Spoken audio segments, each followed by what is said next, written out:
Thank you very much, Mr. Chairman, sir.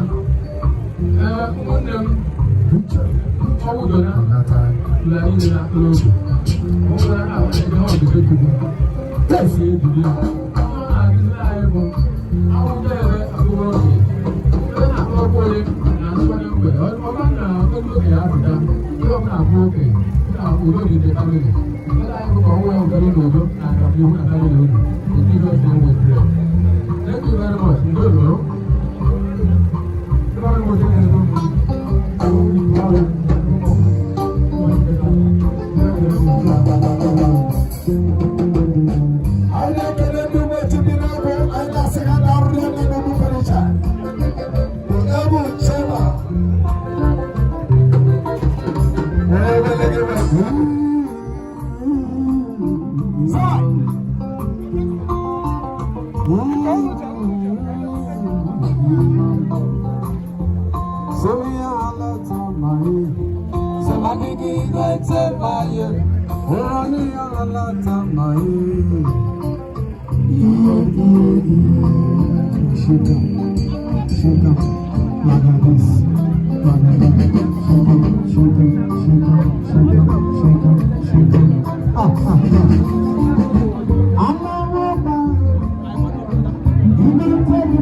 On dit quoi, hein?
Yes, in the prayer, if not in the family, also as well, I think I don't know the police.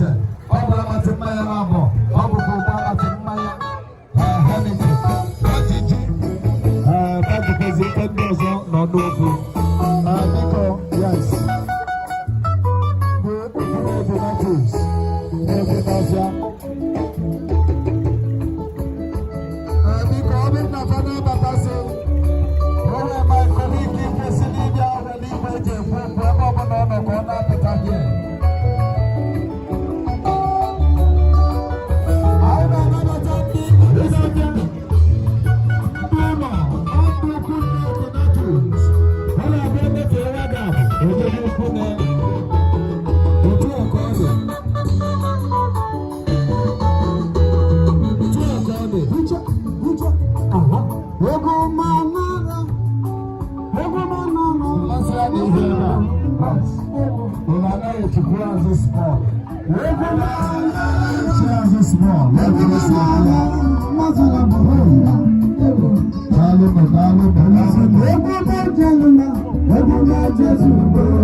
The family of John, people there,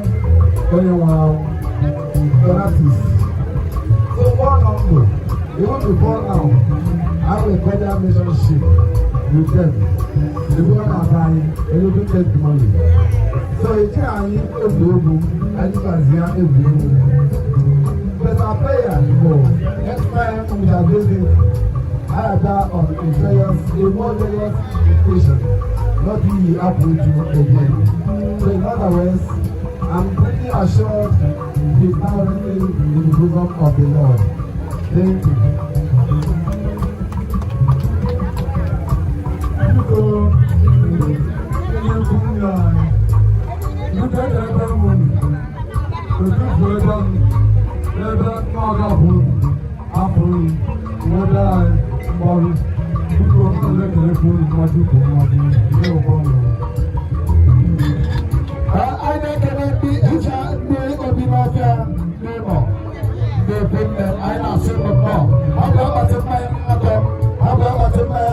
I Jesus ya haji kwamba haji mpata uchaga ne debo balu ne mi sigire mpata aso no karu ne no be police ayo no no no ayo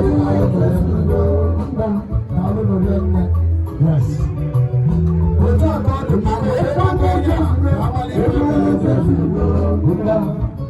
ojo ko de ebe weli me je foku ebe ya na that's fine. There's a good mother. One good and a muda. Yana.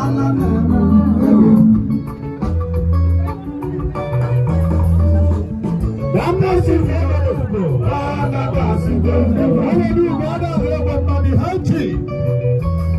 There's a good mother. What do you do about that?